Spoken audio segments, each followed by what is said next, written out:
नमस्कार, मैं हूं आपके साथ सुमित अवस्थी और आप हैं न्यूज 18 इंडिया पर अपने फेवरेट डिबेट शो को देख रहे हैं। हम तो पूछेंगे में आप सबका स्वागत है। आज बात उत्तर प्रदेश की, क्योंकि अब पंजाब में प्रचार थम चुका है। पंजाब गोवा में कल सुबह पोलिंग शुरू हो जाएगी। पूरा फोकस न सिर्फ मीडिया का बल्कि तमाम राजनीतिक पार्टियों का इस वक्त उत्तर प्रदेश और उत्तराखंड में है, और खासकर पश्चिमी उत्तर प्रदेश में, जहां पर पहले 2 चरणों का मतदान होना है। आज कोई रोड शो निकाल रहा था तो किसी ने पदयात्रा पे जाने की घोषणा की। शाम होते होते रोड शो तो हुआ, लेकिन पदयात्रा सुबह ही कैंसिल कर दी बीजेपी के अध्यक्ष अमित शाह ने। अब इल्जाम यह लग रहा है कि क्या यह सब कुछ एक खास मकसद से बीजेपी ने किया। इसी मुद्दे पर बड़ी बहस, लेकिन उसके पहले कुछ सवाल जो आज हम पूछना चाहेंगे इन तमाम हुक्मरानों से, इन तमाम सियासी दलों से जो अपने आप को कहते हैं कि हम यूपी का शासन सबसे अच्छे तरीके से चलाकर दिखाएंगे। पहला सवाल हम पूछेंगे कि यूपी में बेलगाम गुंडे और लुटेरों के लिए आखिरकार कौन जिम्मेदार है। क्या यूपी की आवाम को शांति से रहने का अधिकार नहीं है? दूसरा सवाल जो हम पूछना चाहेंगे समाजवादी पार्टी से कि क्या अखिलेश की सरकार राज्य की कानून व्यवस्था नहीं संभाल पा रही है, जैसा कि इल्जाम बीजेपी ने आज लगाया। और तीसरा सवाल हम पूछना चाहेंगे खुद भारतीय जनता पार्टी से कि क्या कानून व्यवस्था के मामले को बीजेपी जानबूझकर तूल दे रही है ताकि सत्तारूढ़ सपा को और कांग्रेस गठबंधन को वो फंसा सके, लोगों को बरगला सके, या वाकई में यूपी की व्यवस्था खराब हो चुकी है।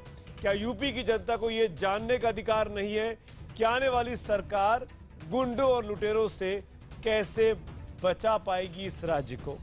इन सवालों के बाद एक सवाल हम यूपी की जनता से जरूर पूछेंगे, उनको आगाह करेंगे, उनको बताएंगे कि यूपी की जनता 5 साल के लिए क्या कोई चूक एक बार फिर करना चाहेगी, क्योंकि आपको वोट डालना है, आपको अपनी तकदीर खुद तय करनी है। इसीलिए आपके लिए यह फैसला करना बहुत जरूरी है। बीते 1 महीने में अगर आप यूपी में हैं, यूपी के वोटर हैं, कि आप कैसी सरकार चाहते हैं। इन्हीं तमाम सवालों के बीच में मेरठ में, पश्चिमी उत्तर प्रदेश में चुनाव प्रचार पूरे उफान पर आ चुका है।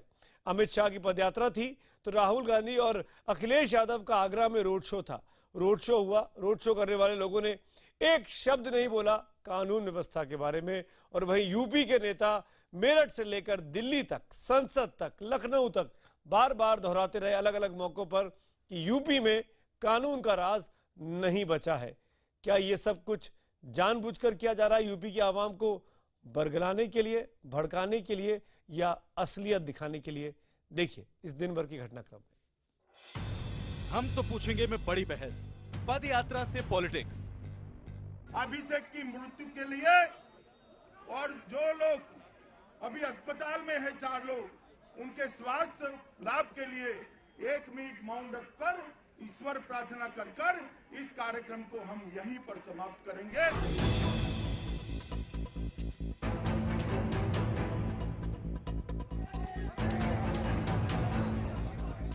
गुरुवार को मेरठ में लुटेरों ने एक कारोबारी की घर में घुसकर हत्या कर दी।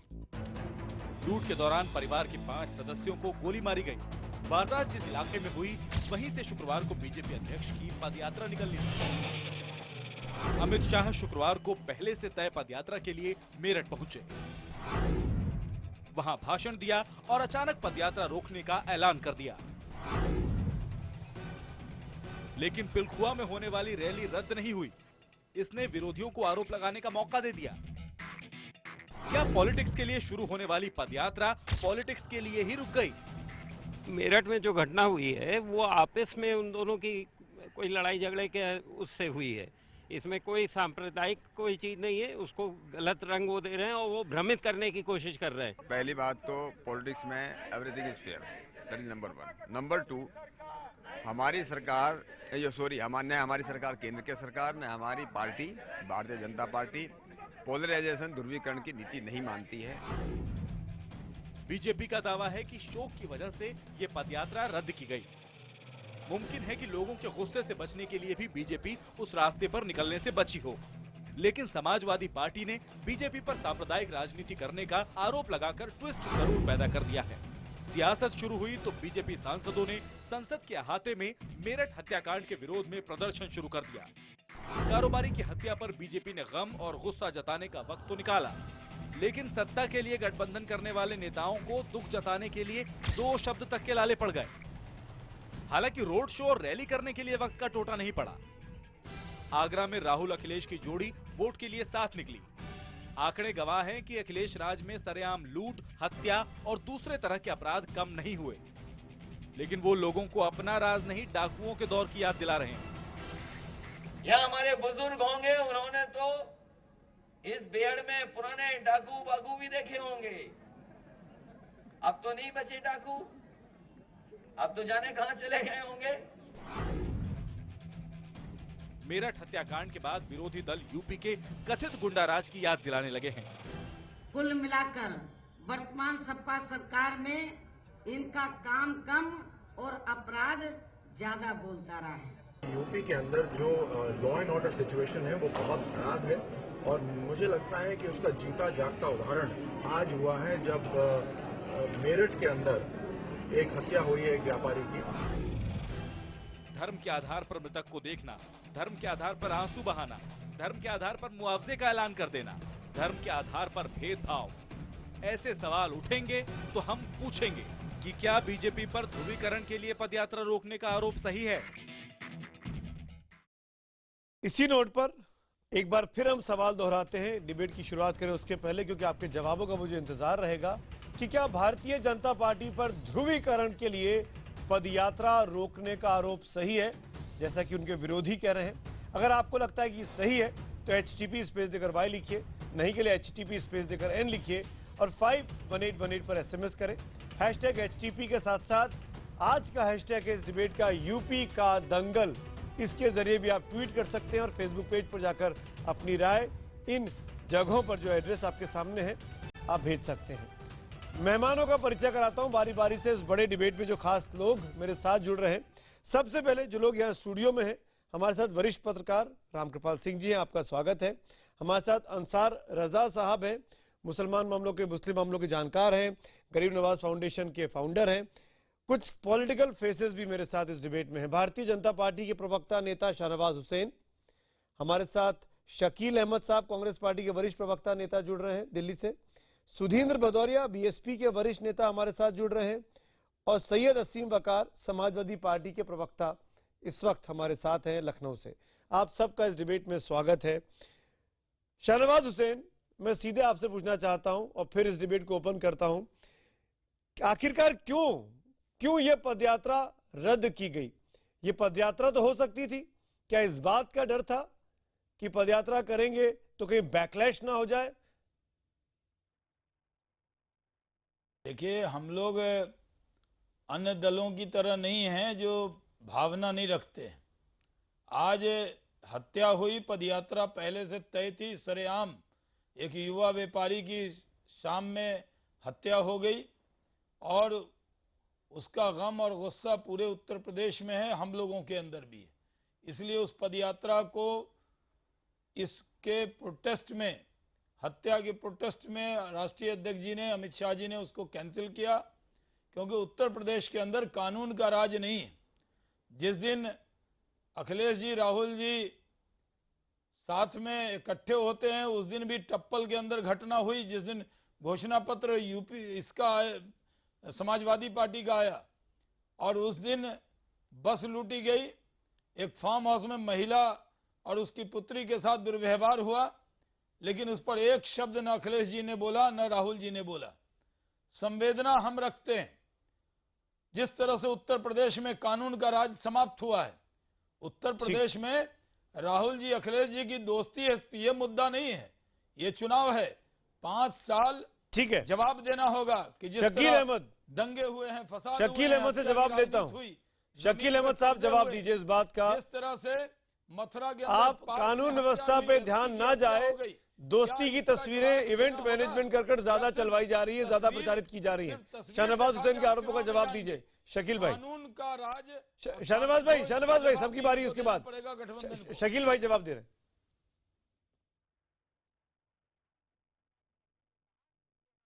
देखिए, शाहनवाज साहब जो बात कर रहे हैं कि संवेदना उनको है, उत्तर प्रदेश तो देश का सबसे बड़ा राज्य है।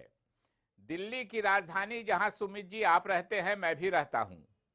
दिल्ली की राजधानी में जो अपराध की स्थिति है, आज के अखबारों में भी कम से कम 3 बलात्कार की घटनाएं मैंने पढ़ी है, और ये इनके नाक के नीचे हो रहा है। छोटी सी जगह है दिल्ली, एक शहर है बड़ा, और उसको भी ये संभाल नहीं पाते हैं और प्रवचन दे रहे हैं कि उत्तर प्रदेश में कानून व्यवस्था की स्थिति खराब है। स्वाभाविक रूप से एक तो इनको संवेदना ये है, मेरी भी संवेदना है, और स्वाभाविक रूप से एक व्यक्ति को भी राज्य सरकार की जिम्मेदारी है। राज्य सरकार को लॉ एंड ऑर्डर होता है, अगर जान माल की सुरक्षा की जिम्मेदारी राज्य सरकारों की होती है, जैसे दिल्ली में भारत सरकार की है। लेकिन जो पार्टी लोगों को बंटवारा करा के खून की होली खेल के कई जगहों में सत्ता में आई है और सत्ता पाने का प्रयास किया है, बेकसूरों को इनकी पार्टी के नेता जिन्होंने टीवी चैनल पे कहा कि मैंने उस गर्भवती महिला के पेट पे तलवार मारा और वहां से बच्चा खींच के उसको फेंक के तलवार के नोक पर रोक दिया, वो बैठ के संवेदना बता रहे हैं अभी, और उनको मदद की गई सरकार के द्वारा, उनको मदद की गई सरकार के द्वारा।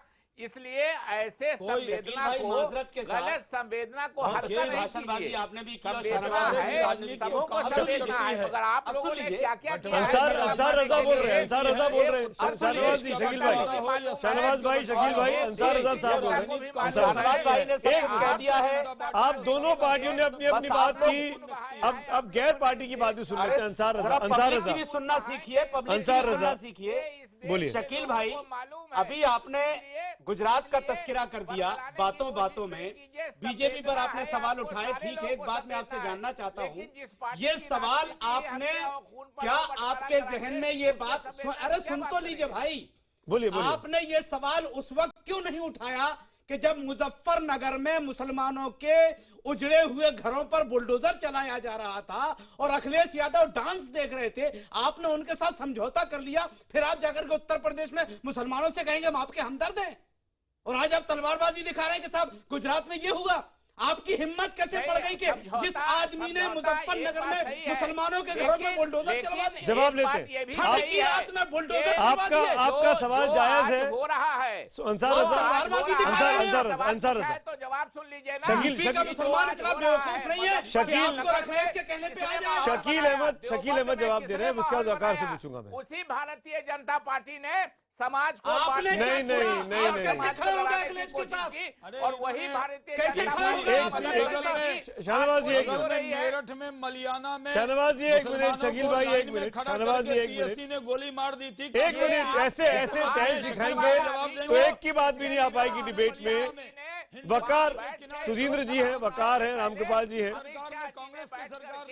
एक मिनट शकील भाई, आपकी इजाजत से आपके गठबंधन के सहयोगी वकार साहब को डिबेट में लाना चाहूंगा, क्योंकि मुजफ्फरनगर का जिक्र हुआ है। सैयद असीम वकार ऑन द स्क्रीन प्लीज।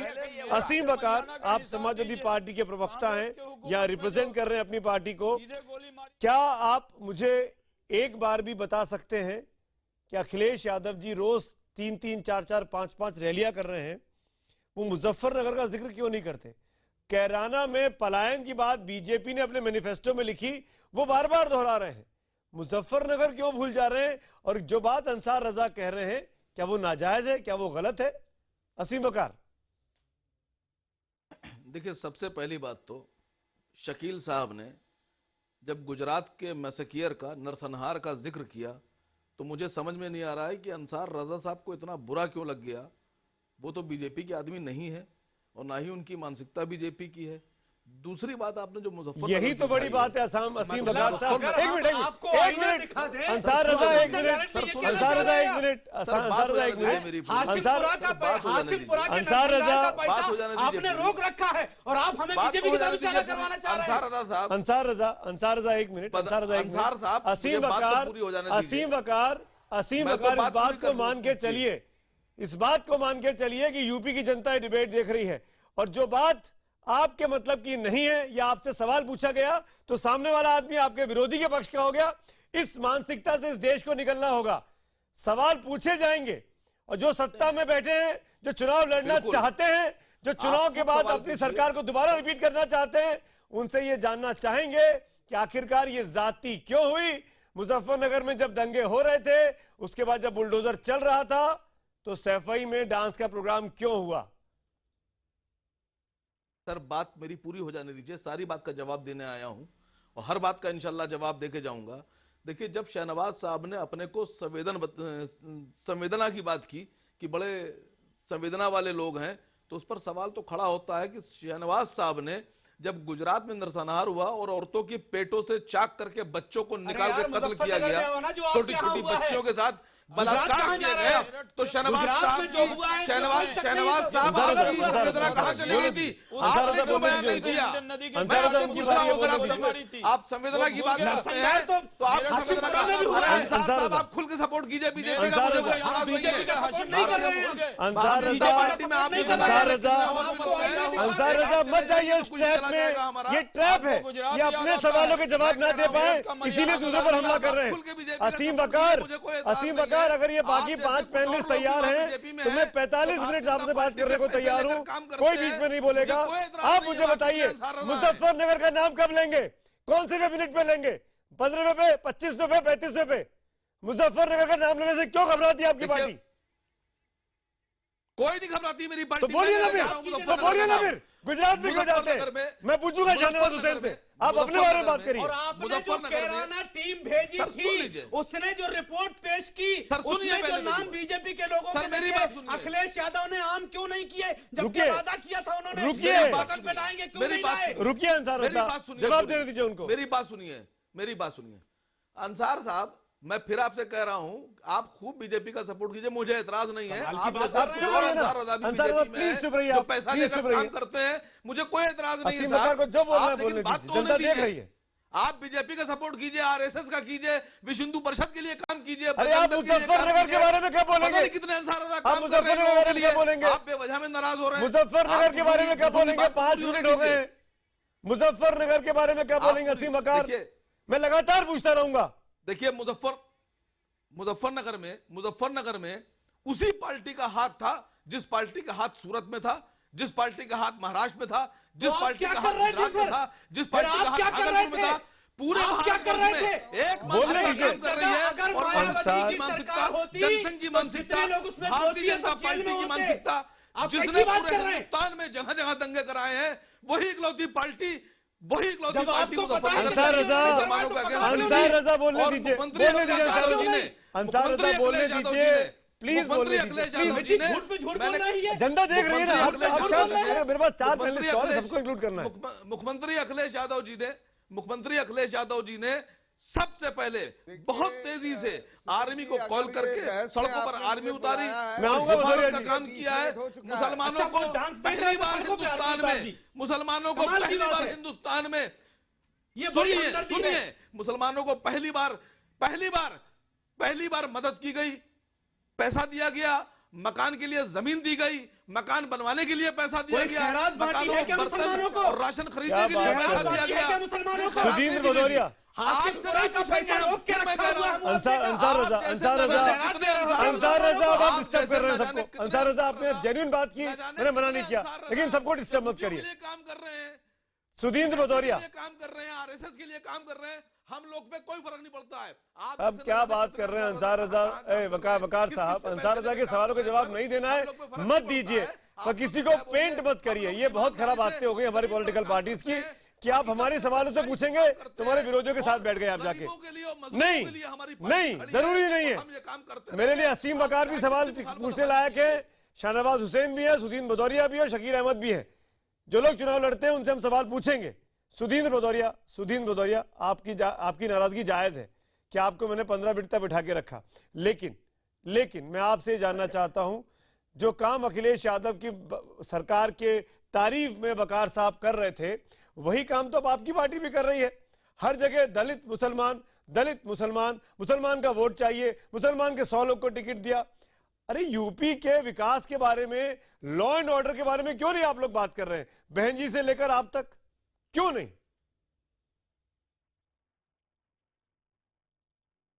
देखिए, आपने मुझे लगभग 20 मिनट बाद बोलने का मौका दिया, 2 मिनट का मौका दीजिएगा। समाजवादी पार्टी और कांग्रेस जो मिलके भी चुनाव लड़ रही है उनके दो दो लोग बोल रहे हैं। मैं 2 मिनट में अपनी बात खत्म करूंगा।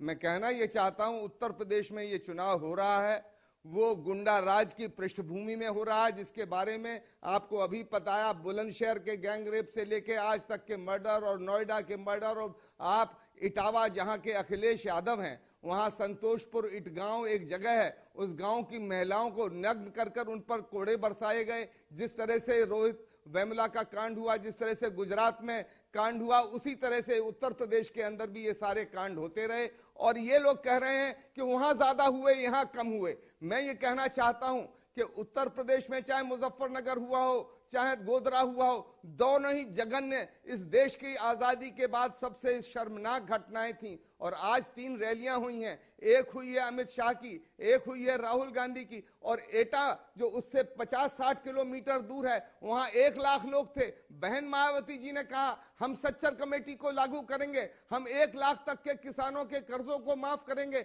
हम सर्व समाज को विकास में सभी लोगों को देंगे। पर क्यों कह रही हैं वो? इसलिए कह रही हैं हमने 104 टिकट, आप जो कह रहे हैं हमने मुसलमानों के दिए, हमारे मुकाबले में 1/4 भी मतलब 1/4 कम टिकट समाजवादी पार्टी और कांग्रेस ने मिलकर दिए। बीजेपी ने एक भी टिकट नहीं दिया। हमें उनमें विश्वास जगाना है कि हमारी सरकार बनेगी तो आपकी भागीदारी होगी, ऐसा बहन मायावती जी ने घोषित किया। और विकास में हम उनको सबसे ज्यादा, किसानों को, बुनकरों को, नौजवान बेरोजगारों को, देखिए ये बात कहे बगैर भी कि हमने इतने लोगों को टिकट दिया, आप सर समाज के विकास की बात कर सकते हैं। सुधीर जी, राम कृपाल जी को लेके आना चाहूंगा डिबेट में। राम कृपाल जी, यूपी पश्चिमी उत्तर प्रदेश वैसे ही बहुत ज्यादा पोलराइज है, और उसमें पहले चरण का मतदान और जिस तरीके के भाषण और जिस तरीके के बयान सामने आ रहे हैं, आपको लगता है कि मूल मुद्दों से ध्यान भटका दिया जाए तमाम पार्टियों के द्वारा, और वही बात संप्रदाय, धर्म, जात के नाम पर वोट कैसे हम हड़प लें उसकी कोशिश चल रही है? आपने एक ध्रुवीकरण शब्द आपका था जी, कि क्या ये है, जो मूल सवाल आपका था। बात मेरठ में एक आदमी की हत्या से हुई, वो इंसान था, मैं इतना जानता हूँ। लेकिन अभी तक की आपने बहस देखी, उसमें से क्या किसी के बयान से ध्रुवीकरण नहीं झलक रहा है? सामान्य दिनों में अगर एक हत्या और डकैती पर अगर आप कोई बात करते तो क्या बहस उत्तर प्रदेश से निकल करके दिल्ली की कानून व्यवस्था और गुजरात तक जाती है? नहीं जाती। सामान्य तौर पर एक किसी का एक शेर है कि वे हिंदू हैं, मुसलमान हैं, ईसाई हैं, सबने इंसान न बनने की कसमें खाई हैं। ये अफसोसजनक, जब से चुनाव आचार संहिता लागू होती है उसके बहुत पहले से तमाम नेता एक ऐसा चश्मा पहन लेते हैं जिसमें इंसान न दिखाई पड़े, उसको सिर्फ हिंदू, मुसलमान और ईसाई यही दिखाई पड़ता है। इतने देर की डिबेट में किसी ने उस बंदे का नाम नहीं, चाहे जिस भी कारण से हत्या हुई हो, एक नौजवान मारा गया, एक इंसान मारा गया है। लेकिन जो बात वही सुमित जी, हर पार्टी के लिए विनेबिलिटी, वोट एक ऐसी बेहया चीज हो गई है जिसके चलते शर्म, हया सब कुछ उतार करके कैसे वोट मिल जाएगा उसके लिए ध्रुवीकरण, कोई भी पार्टी उसमें कोई बाकी नहीं रख रही है। आप देख लीजिए जितनी पार्टियों ने अभी तक स्पोक्समैन, आप एक सिंपल सा सवाल था उसी पर रहते, बिल्कुल, लेकिन उस बहाने टारगेट अपने अपने जो टारगेट है उसकी तरफ सब लोग इशारा कर रहे हैं। ये दुर्भाग्यपूर्ण है, मैं बता रहा हूँ आपको। और ये आशंका होती है कि जैसे जैसे चुनाव आएंगे वैसे वैसे, और ये ध्रुवीकरण की प्रक्रिया आज से नहीं, शुरू से जब से चुनाव हुआ उसके बहुत पहले से, लेकिन अब तेज हो गई है। अब एकदम क्या यूपी की जनता इतनी भोली है? देखिए यूपी की जनता बिल्कुल भोली नहीं है, और एक बात बता दूं, किसी भी इलेक्शन में इस तरह से नहीं। लेकिन ये लोग क्या करते हैं, बारूद बिछी होती है, आप बहुत वही है, एक दिया सलाई की एक माचिस जलाइए, एक तरफ पानी एक तरफ बारूद है, आप फेंकने को आप कहीं भी फेंक सकते हैं, पानी की तरफ फेंकेंगे बुझ जाएगी, बारूद की तरफ फेंकेंगे आग लग जाएगी। राइट, यह भूमिका है नेताओं की। आप आग लगा सकते हैं, लेकिन कोई भी चुनाव का जो अंत में परिणाम आता है वो आप जान लें जनता अपने विवेक से देती है, उस ऐसा नहीं। लेकिन ये जो कीमत जनता को चुकानी पड़ती है ये, और मैं मुजफ्फरनगर पर एक शेर कह दूं, ये और किसी भुगतने वाले ने लिखा था कि तुम संवर कर सजन सैफई हो गए, हम उजड़ कर मुजफ्फरनगर हो गए। ये दर्द उस समय बयां किया था किसी ने। बड़ी अच्छी बात रामकृपाल जी ने कही। एक सवाल आपने उठाया था, भदौरिया जी से पूछा आपने, अगर मायावती जी ने ये कह दिया है कि हम दलित और मुस्लिमों को साथ लेकर के चलेंगे तो इसमें बुरा क्या है? कहने की क्या जरूरत है? नहीं, मैं एक बात कहना चाह रहा हूं आपसे। अगर उन्होंने, आप ये कह के क्या कहना चाहते हैं? मैं ये कहना चाह रहा हूं कि देखिए, आपको दलितों को क्यों नहीं मारा गया इस मुल्क में? क्या मुसलमानों को नहीं पीटा गया इस मुल्क में? आप ये कह रहे हैं कि इन दो समुदाय को छोड़ दिया जाए तो बाकी तमाम समुदाय सुखी है? बात कर रहे हैं, मैं पूरे हिंदुस्तान की बात कर रहा हूँ, पूरे मुल्क की बात कर रहा हूँ। अंसार रजा साहब, मैं भी पूरे मुल्क की बात कर रहा हूँ। क्या दलित और मुसलमान को अगर छोड़ दिया जाए आपके हिसाब से, तो क्या बाकी समुदायों के लिए बहुत अच्छा रहा है इस हिंदुस्तान? नहीं रहा। तो फिर उनका नाम क्यों नहीं लेती है? उनका नाम क्यों नहीं लेती है? जो दबी कुचली कौमें हैं, जिनको बीजेपी और कांग्रेस और सपा ने कुचल के रखा हुआ है, कौन दबा कुचला नहीं है? मायावती उनको सीने से कौन दबा कुचला नहीं है? कौन दबा कुचला नहीं है? साहब अखलाक को जरा से पीछे मार दिया, बेहुदा को कौन दबा कुचला नहीं है? कौन दबा कुचला नहीं है? कहाँ है? आज मार कौन रहा है? बीजेपी के लोग मार रहे हैं, सपा के लोग दादागिरी कर रहे हैं। अगर मायावती इनको सीने से लगा रही हैं तो बुरा क्या है इसमें? उस पे आप सवाल कर रहे हैं? क्यों नहीं कर रहे सवाल? उस पे आप क्यों नहीं सवाल कर रहे? ये हिंदुस्तान है, सर्वधर्म संभाव का देश है, हिंदू मुस्लिम सिख ईसाई की बात कहने वाला देश है, एक संविधान है। सुप्रीम कोर्ट ने आदेश दिया कि धर्म के नाम पर वोट नहीं मांगे जा रहे। आप वही काम कर रहे हैं, आप पैरवी कर रहे हैं, आप बचाव कर रहे हैं, आप बचाव कर रहे हैं। शाहनवाज हुसैन क्यों कहता है? शाहनवाज हुसैन का एमपी क्या किसी कहता दिल्ली का एमपी कहता है? मुझे मुसलमानों ने ना वोट दिया है ना चाहिए, तो वो भी गलत कर रहा है। तो मैं वही कह रहा हूँ कि ये हमारे पास मौका है। आज अगर अंसार रजा, ये मौका है हमारे पास इस पैनल पर बैठकर देश में एक सोच बनाने का कि तमाम राजनीतिक पार्टियां एक हैं और हम धर्म के नाम पर, मजहब के नाम पर वोट नहीं मांगेंगे। नहीं तो आप तो खुद ही पलट गए, आप खुद ही पलट गए। आप खुद कह रहे हैं कि मायावती ने क्या गलत किया? क्यों नहीं गलत किया? सबने गलत किया। बीजेपी की मौजूदा सरकार कह सकता है तो भाई बीजेपी भी गलत कहती है, तो उस पर डिबेट होनी चाहिए। क्यों नहीं हो? बिल्कुल होनी चाहिए, बिल्कुल होनी चाहिए। समाज पार्टी के बारे में सवाल पूछ रहा हूँ। क्यों नहीं हो रही? बिल्कुल हो रही है, बिल्कुल हो रही है।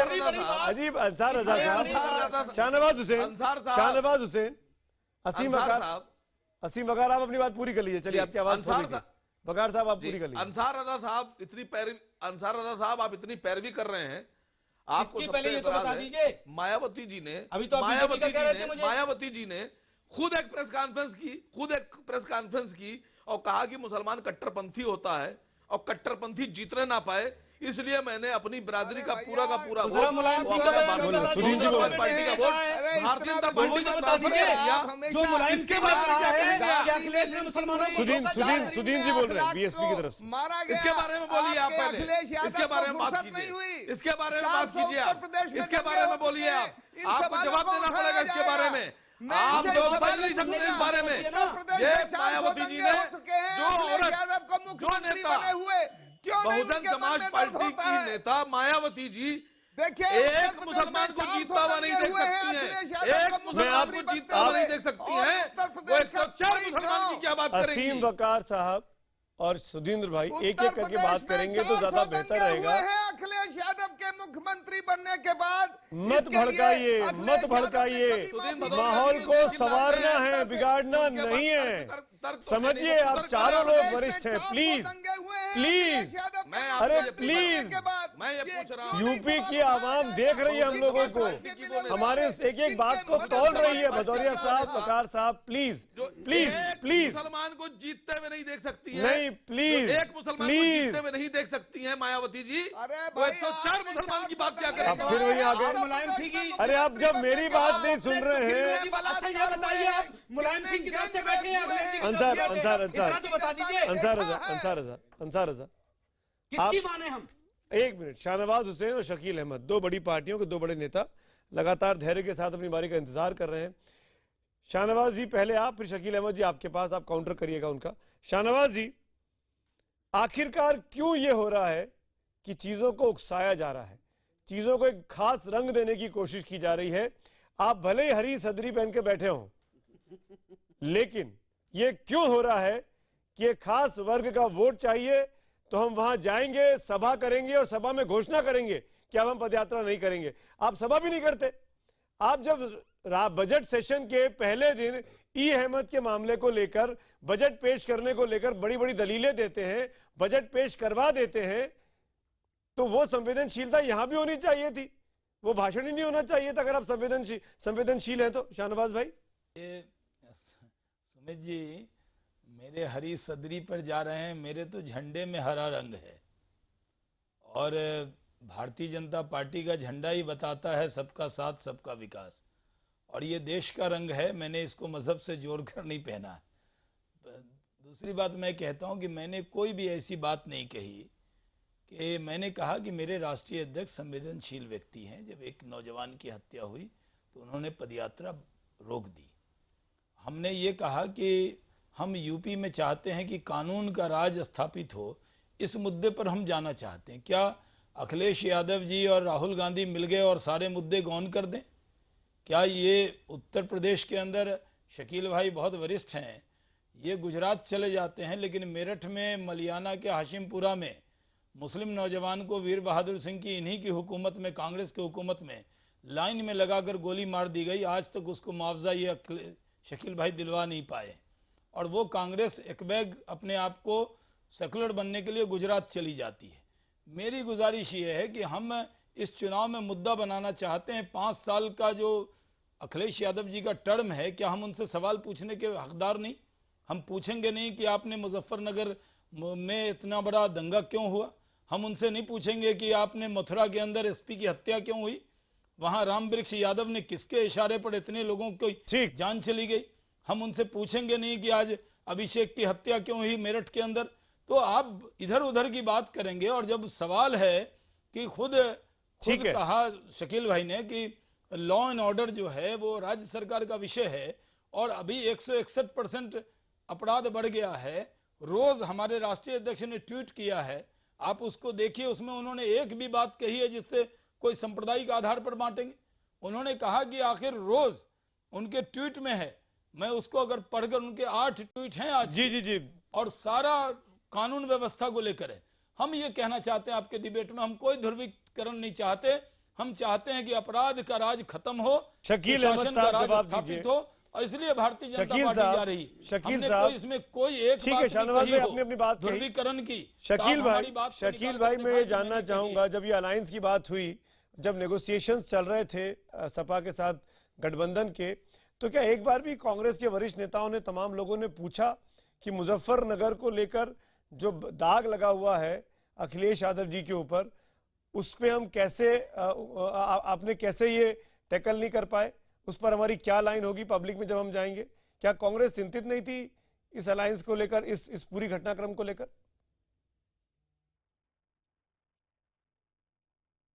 देखिए, आपकी बात का जवाब देने से पहले शाहनवाज जी की बात का जवाब दे दें। उन्होंने हाशिमपुरा और मेरठ की चर्चा की। पिछले 28 सालों से हमारी उत्तर प्रदेश में सरकार नहीं है, 89 के बाद से। तो उसके पहले अगर कुछ हुआ है तो उसकी इस जानकारी पूरी ना इनके पास है। 89 से हमारी सरकार नहीं है। और उन्होंने ट्वीट किया है जो अमित शाह जी ने, यही तो राजनीति है कि जो आदमी लॉ एंड ऑर्डर का प्रॉब्लम क्रिएट करने की कोशिश करता है वही ट्वीट करके उसको सफाई देने की कोशिश करता है। ये बात कोई छुपी हुई है किसी से कि 73 सीटें जो भाजपा जीती लोकसभा के चुनाव में, उसके पहले अमित शाह जी ने, उनके बालियान जी ने, उनके सुमित सोम जी ने जो राजनीतिक माहौल और सांप्रदायिक माहौल बनाया उत्तर प्रदेश में, जिसके वजह से मुजफ्फरपुर में और दूसरी जगहों पे दंगे हुए, तो इसके बारे में बोलना। और एक बात है, जो ऑल इंडिया पार्टी है जिसका राज दूसरे जगह है, आम आदमी पार्टी नहीं है शाहनवाज साहब कि दिल्ली के अलावा वो कहीं नहीं है, तो उनकी मिसाल दिल्ली के अलावा और कहाँ दी जाएगी? मैंने कहा उस दिन उनके एक प्रवक्ता को कि जी शकील भाई, हम मुजफ्फरनगर और यूपी पे चर्चा कर रहे हैं, पश्चिमी उत्तर प्रदेश पे चर्चा कर रहे हैं, लेकिन मैं एक मौका फिर दे रहा हूँ आपको, आपने मेरे सवाल का जवाब नहीं दिया। मुजफ्फरनगर को लेके चिंता थी कांग्रेस आलाकमान के मन में कि ये सवालों के जवाब देने होंगे अलायंस के पहले, कि नहीं थी? भदौरिया साहब की बात का भी जवाब देना चाहते हैं। बहुत गंभीर आदमी है, बहुत शांत आदमी है, हम लोगों के पुराने मित्र है। लेकिन भदौरिया साहब, आपने मुजफ्फरनगर और गुजरात को मिला दिया, एक तरह कर दिया। मुझको उसका अफसोस है। कहां गुजरात मुजफ्फरनगर में हुए, और निश्चित रूप से बिल्कुल नहीं इसलिए होनी चाहिए। देखिए मिला कैंपों में दिया हमारे क्योंकि इन प्रधानमंत्री लोगों उस में समय मिली भगत थी। सोनिया गांधी आपने जी खुद सारे कहा लोग था, गए थे। आपके नहीं होना प्रधानमंत्री चाहिए। मनमोहन सिंह जी ने उनको जानकारी दी थी। कांग्रेस के दौर में मनमोहन जो सिंह जी फसाद ने हुए उनको उस पर जानकारी दी चर्चा थी नहीं कि करते उत्तर हैं। प्रदेश में दंगा क्यों होने नहीं जा करते? रहा कांग्रेस है। के दौर में जो इन्होंने फसाद उस समय हुए उनके जो साथ दंगे हुए कोई कदम नहीं मेरठ उठाया। हाशिमपुरा मैं कांग्रेस इस के पर दौर में उत्तर हुए देना थे, उसको चाहूंगा। भागिए नहीं। आपने देखिए, दोनों को मिला दिया। देखिए इसलिए मुझको इन्होंने अफसोस हो रहा है। मनमोहन सिंह जी की सरकार ने इनको इसलिए जानकारी दी थी कि कांग्रेस के दंगा दौर होने में जा रहा इस है। देश में 37,000 दंगे हुए कांग्रेस के दौर जानकारियां में। मिली है। कांग्रेस पर पार्टी जहां अखिलेश जहां यादव रही वहीं और फसाद हुआ। बीजेपी उस चाहे समय वो मिली महाराष्ट्र भगत में हो या थी। आसाम हो, उन्होंने मिलकर ये आसाम कांड के अंदर किया जो है। दंगे हुए वो उसको उस बहन सरकार नहीं मायावती थी। कहती रही है। जिम्मेदार है, मैंने पहले भी कहा। लेकिन आपने गुजरात को आपने अभी तक मेरे सवाल का जवाब नहीं दिया शकील भाई। शकील भाई, आप चाह रहे हैं कि डिबेट का टाइम खत्म हो जाए और आपको जवाब न देना पड़े। अगर आप ये चाह रहे हैं तो बता दीजिए, मैं आगे बढ़ जाता हूँ, बाकी सबका समय जाया नहीं करूंगा। मुजफ्फरनगर को लेकर कांग्रेस के अंदर चिंता है, थी या नहीं? कि आपके अरे सुमित अवस्थी जी, आपका एक बात देखिए, बताइए, मनमोहन आपको सिंह जी याद ने दिलाते हैं, अगर आपकी सीधा याददाश्त उनको कहा कमजोर था है तो उस सुमित समय अवस्थी कि जी, मुजफ्फरनगर के ये अंदर घटना घटी होने जा रही है और ये दोनों लोग मिले हुए थे। अखिलेश यादव और मोदी जी के दोनों गए थे वो तमाम लोग बिल्कुल विश्व हिंदू परिषद बिल्कुल गए थे, मैं कब इनकार कर रहा हूँ। समाजवादी पार्टी के साथ गठबंधन को लेकर सवाल मन में उठे कि नहीं उठे? जो बात अंसार रजा ने उठाई कि वहां पे अल्पसंख्यकों के घरों पर बुलडोजर चले, ये चिंता थी कि नहीं कांग्रेस के अंदर? ये मैं जानना चाह रहा हूँ। आप नहीं बताना चाहते, आपकी मर्जी। शकील भाई, और बीजेपी के राज पर उंगली उठाएंगे। बिल्कुल जायज है आपकी शिकायत, लेकिन आप मेरे सवाल का जवाब नहीं दे रहे, ये भी नाजायज है। सवाल की इजाजत चाहूंगा मैं। हाँ बिल्कुल शकील साहब से। शकील साहब, लेकिन आप भी मायावती की तरफ से बात बैटिंग कर रहे हैं आज। नहीं बिल्कुल नहीं बोल रहे हैं आप लगातार मैं मायावती सच्चाई के लिए। बोल रहा हूँ। नहीं इसमें नहीं क्या है? नहीं मैं नहीं सच्चाई बोल रहा हूँ। आप देखिए साहब, इस हिंदुस्तान ये आजाद हिंदुस्तान है, जो अच्छा लगेगा वो बोलेगा आदमी। अगर हम बीजेपी की तरफ से बोलते तो शकील भाई कुछ और कह देते। असीम वकार तो कह रहे हैं आपने आरएसएस के आदमी देखिए, हैं। असीम वकार साहब तो कुछ भी कह सकते हैं, इसलिए कि जवाब उनके पास नहीं है। मैं शकील साहब से एक बात पूछना चाहता हूं कि आपका अलायंस है अखिलेश यादव साहब से, क्या आप कल अखिलेश जी से बात करेंगे कि जो टीम आपने कैराना भेजी थी, उस टीम ने जो रिपोर्ट में जिन लोगों को नामजद किया था, क्या अभी भी उनको अरेस्ट किया जा सकता है कि नहीं किया जा सकता है? ये सवाल कर सकते हैं, आपका नहीं कर सकते। अगर नहीं कर सकते हैं तो हिंदू मुसलमानों को ढोंग बंद कीजिए, ये मत कीजिए। बर्बाद हो चुका है मुल्क आप लोगों की राजनीति में। असीम वकार जवाब देना चाहेंगे आप? बचाइए इस मुल्क को, बचाइए यूपी को, बचाइए। हालांकि सवाल शकील अहमद से पूछा गया है, लेकिन असीम वकार बोलना चाह रहे हैं। शकील भाई, आपकी इजाजत से असीम वकार भाई के अब ये वकार है, देखिए सवालों का वो मुस्कुरा रहे हैं। क्या ये मुल्क के साथ भला करेंगे? इतने गंभीर सवाल पे शकील साहब मुस्कुरा रहे हैं, ये क्या? मुझको जवाब क्या मुल्क के साथ भला सुनिए करेंगे? सुनिए, शकील भाई बोल रहे हैं, असीम वकार शकील भाई बोल रहे हैं। हाँ बोलिए शकील जी, मुझको जवाब देने दीजिए ना। बोलिए बोलिए शकील जी। जब सरकार बनेगी तो कॉमन मिनिमम प्रोग्राम बनेगा, उसमें गुड गवर्नेंस की भी मतलब अभी आपको पता होने के बावजूद आपने अलायंस कर लिया और आप सरकार का इंतजार कर रहे हैं। अरे भूल जाइए सरकार, रुक जाइए, मैं उत्तर प्रदेश के हिंदू मुसलमान जाग चुके हैं। अरे बर्दाश्त की हद होती है, सुनिए तो। क्या सुने आपकी? अगर नहीं होता तो आपको याद दिलाते कि हमारे प्रधानमंत्री मनमोहन सिंह और हमारे कांग्रेस की जी सोनिया जी गई थी मुजफ्फरनगर। अरे सच्चर कमेटी बनाया किसने? पर शकील भाई, शकील भाई कोई एहसान कर दिया क्या? और सच्चर कमेटी जो आई है उसने तो आपको नंगा कर दिया, सच्चर कमेटी ने आपको कि आपने इतने सालों राज करने के बाद आज भी मुसलमान भूखों मर रहा है। सुनिए सच्चर कमेटी की। एक मिनट अंसार रजा, आपकी बात बहुत जेन्युइन है, आपका गुस्सा भी जायज है, लेकिन सच्चर कमेटी को इन्होंने क्यों नहीं लागू किया? मैं जानना चाहता हूँ, मैं सुमित जी आपके माध्यम से जानना चाहता हूँ। बिल्कुल 2007 में सच्चर कमेटी की रिकमेंडेशन आई, 2014 तक यूपीए की सरकार रही। क्या किया यूपीए की सरकार ने सच्चर कमेटी के ऊपर? सच्चर कमेटी किसने बनाई? अरे बनाने से क्या होता है शकील भाई, बहुत अच्छा किया बनाई। उस कमेटी ने कहा कि देश के मुसलमानों की हालत देश के दलितों से भी ज्यादा खराब है, और उसके बावजूद भी आपकी सरकार 7 साल रही और बीजेपी ने सबसे ज्यादा विरोध किया। और आपने क्या किया? मदद होने वाली है। आपने क्या किया शकील भाई? 7 साल पूछिए उनसे। अरे उनसे भी पूछेंगे, मैं आपसे हमने पूछ रहा क्या हूँ। किया वो बताते हैं, सुनिएगा। हमने किया, कांग्रेस ने उनकी फिक्र नहीं की। हमने किया। आप हमें बहस में लाए सुमित जी, मुझे जवाब देने दें। वो माइनॉरिटीज को भी किया जाए, माइनॉरिटीज मैं कह रहा हूँ मुसलमानों की हालत इसलिए खराब है। 3 आदमी 4 आदमी एक साथ बोल रहे हैं, किसी की आवाज समझ में नहीं आ रही। गलत नीतियों शहनवाज भाई, सुनील भाई, थोड़ा वेट करिए। यही तो शकील भाई बोल रहे हैं। रिपोर्ट में आया है। लागू किसने करने की कोशिश की और बैठ के हाँ तो जवाब देने दीजिए हमको इसका। असीम अकार में आ रहा हूँ।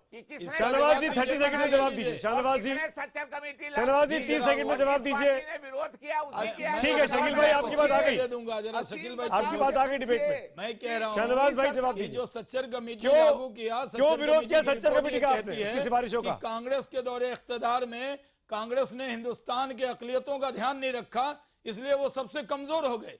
सच्चर कमेटी आईना है कांग्रेस के लिए कि देखिए आपने हुकूमत में मुसलमानों की हालत क्या कर दी, आपने उनकी तरक्की पर ध्यान नहीं दिया, उनके वोट पर ध्यान दिया।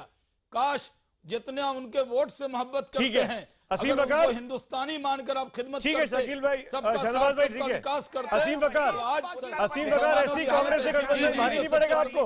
असीम बकार, असीम बकार on the screen, only Asim Bakar, only Asim Bakar. Debate का टाइम खत्म हो रहा है, 4 आदमी एक साथ बोल रहे हैं। असीम बकार, चीख पुकार बहुत हो रही है, इस पे कुछ कह नहीं पाऊंगा। आज अभी एक चैनल के ऊपर था तो अमित शाह साहब वहां एक मेरठ में बोल रहे थे कि एंटी रोमियो स्क्वाड बनाएंगे। तो मैंने उनके प्रवक्ता से पूछा कि साहब एंटी रोमियो स्क्वाड बनाएंगे आप, तो उसमें कुछ खास तरह के रोमियो के लिए होगा या सभी तरह के रोमियो के लिए होगा? दूसरी बात, जो एनसीआरबी के आंकड़ों के हिसाब से मध्य प्रदेश, राजस्थान और दिल्ली, इन 3 जगहों के ऊपर जो महिलाओं की पोजीशन है, जो महिलाओं के साथ अपराध हो रहे हैं, बलात्कार हो रहे हैं, क्या ये आप बाकी प्रदेशों में भी जाकर इस तरह के एंटी रोमियो स्क्वाड बनाएंगे और वहां भी आप औरतों के साथ खड़े होंगे, या वहां की औरतों को आप औरत नहीं मानते हैं और देश का नागरिक नहीं मानते हैं? तीसरी बात, भदौरिया साहब से मैं पूछ रहा हूं कि मैंने आपसे पूछा असीम बकार, मैंने बिल्कुल नहीं टोका, आपने 2 बातें बोल दी। सच्चर कमेटी को लेकर कांग्रेस पर गंभीर सवाल खड़े कर रहे हैं अंसार रजा, उस कांग्रेस के साथ समर्थन लेना आपके लिए खतरनाक तो नहीं है? असीम बकार और Sudhir Bhadauria on the screen. Sir 1 minute चाहता हूं आपका, 1 मिनट नहीं, मेरे पास 10 सेकंड है, 10 सेकंड। भदौरिया साहब रिक्वेस्ट आपसे कर रहा हूं, भदौरिया साहब आप डरते क्यों हैं मुझसे? आप बहुत गलत बात है कि आप बचकर निकलना चाहते हैं, उत्तर प्रदेश की जनता जानना चाहती है। हजरत आप इतना घबराते क्यों हैं मुझसे? मुझे बोलने तो नहीं भाई, आपसे जानना चाहते हैं। असीम बकार साहब बोलिए ना। मायावती जी गुजरात में स्टार प्रचारक थी मोदी जी की, उस पर आप क्या कहना चाहते हैं? मायावती जी ने 2004 में स्टार प्रचारक के काम किया मोदी जी के लिए गुजरात में, इस पर आप क्या बोलना चाहते हैं? फिर वही, अरे भाई अतीत में जाएंगे तो सबने सबका साथ लिया हुआ है कभी न कभी, सब एक थाली में बैठ चुके हैं। ये कह के पाप थोड़ी धुल जाते हैं, ये थोड़ी यूपी की सिचुएशन अच्छी हो जाएगी। मैं एक लास्ट कमेंट लेना चाहूंगा रामकृपाल जी का इस पूरे डिबेट। नहीं अंसार साहब, मैं माफी चाहता हूँ, रामकृपाल जी का बिल्कुल बारी नहीं आई। रामकृपाल जी, इस पूरी डिबेट के बाद क्या यूपी की जनता को क्या सीख लेनी चाहिए, क्या करना चाहिए? यूपी की जनता को सीख लेने की जरूरत नहीं है, यूपी की जनता से सिखाएंगे। ये लोग सीख लें। इतना सब कुछ करने के बाद मैं एक बात देख रहा हूँ कि जैसे वो है ना कि माया महा ठगिन में जानी, सब कुछ जानते हुए क्या करें कि इनको लगता है कि बिना ध्रुवीकरण के सारी पार्टियां, देखिए कहीं न कहीं जो बात हो रही है, एक बात जानते हैं कि लॉ एंड ऑर्डर जो एसपी की जी दुखती रग है, कमजोरी है, बिल्कुल। तो उस दुखती रग पर जब भी कोई इस तरह घटना होती है तो बाकी सारी पार्टियां जो विरोधी हैं वो उस पर हमला करना चाहती हैं। लेकिन दिक्कत यह है कि हमला कीजिए, लेकिन सब कुछ मिला करके वो लॉ एंड ऑर्डर की प्रॉब्लम नहीं होती, वो ध्रुवीकरण की तरफ जा रहा है। बिल्कुल, जितने सारे लोग हैं वो देखिए, वो टारगेट क्या है, अचानक वरना गुजरात जाने का, बार बार गुजरात आप क्यों जा रहे हैं भाई? डिफेंड करने के लिए गुजरात जा रहे हैं, और वहां जैसा कि आपने कहा कि अचानक आज ये हुआ था कि हम पद यात्रा रोक रहे हैं या कल को नहीं करेंगे। मुझे समझ में नहीं आता कि उसका मैं कोई वो क्या उद्देश्य रहा होगा कि नहीं रहा होगा, लेकिन हर पार्टी अपने अपने वोट बैंक को साधने में लगी हुई है। लब्बो-लुबाब मैं माफी चाहूंगा आप तमाम पैनलिस्ट का, मैं शुक्रिया अदा कर। शकील भाई, शाहनवाज भाई, माफी चाहता हूं, लगातार बोल रहे हैं, वक्त नहीं है। शुक्रिया तमाम पैनलिस्ट का, लेकिन हम ब्रेक के बाद आपको नतीजे दिखाएं। ब्रेक में जाएं उसके पहले एक खास प्रोग्राम के बारे में आपको जरूर बताना चाहता हूं। कल शाम 8 बजे उत्तर प्रदेश पर सबसे बड़ा दंगल की सबसे बड़ी बहस जरूर देखिए, उसकी एक झलक पेश है। मुख्तार अंसारी अच्छा आदमी है तो बता दीजिए यूपी की जनता को। आज संगीत सो सुरेश राणा FIR हुई है अभी, FIR हुई, क्या कहा उन्होंने? सुरेश राणा कर्फ्यू लग जाएगा। टिकट क्यों नहीं दिया? टिकट क्यों नहीं दिया? राजनाथ सिंह के सुपुत्र को टिकट मिल गया। क्या कांग्रेस पे रास्ते खुले हैं बहुजन समाज पार्टी के साथ? मायावती की हाथियों की और पार्कों की पॉलिटिक्स यूपी की जनता को नहीं समझ में आ रही है।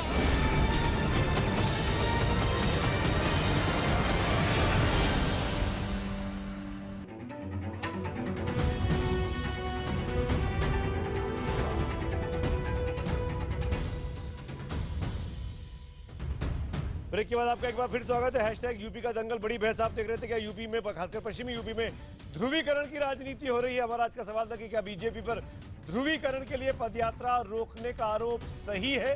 जो कुछ आज मेरठ में हुआ, हजारों की संख्या में SMS आए, 22% केवल हाँ कहते हैं, 78% नहीं कहते हैं।